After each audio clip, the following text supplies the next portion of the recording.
घटस्फोटासाठी पतीनं पत्नीकडे अजब मागणी केली आहे. भेट म्हणून दिलेला पोपट परत देण्याची मागणी केली आहे.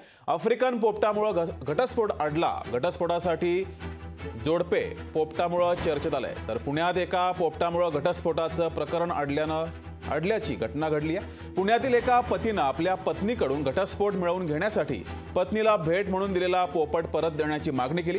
पुण्यातील हे घटस्फोटासाठी अर्ज केलेलं जोडपं सध्या आफ्रिकन पोपटामुळे चर्चेत आलंय. या जोडप्यानं पुण्यातील कौटुंबिक न्यायालयासाठी घटस्फोटासाठी अर्ज केला. यामध्ये घटस्फोट देण्यासाठी पतीनं पत्नीला भेट म्हणून दिलेला आफ्रिकन पोपट परत देण्याची मागणी केली आहे.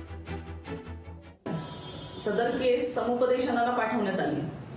समुपदेशनाला पाठवल्यानंतर असं लक्षात आलं की दोघं एकत्र राहण्याचे चान्सेस नाहीये. त्यामुळे मग घटस्फोट घेण्याचा निर्णय झाला. दोघंही घटस्फोटाला तयार होते, परंतु पती ह्या निर्णयावरती ठाम होते की त्यांनी जो आफ्रिकन ग्रे पॅरेट पत्नीला लग्नापूर्वी गिफ्ट केला होता तो त्यांना परत पाहिजे आणि पत्नी ते परत देण्यास तयार नव्हत्या. त्यानंतर समुपदेशन होऊन पत्नीने सदर घटस्फोटात ग्रे पॅरेट परत देण्याचे मान्य केले आणि मग त्यानंतर हा घटस्फोट मंजूर करण्यात आला. लोकशाही मराठी ऐका, पहा, जागरूक रहा.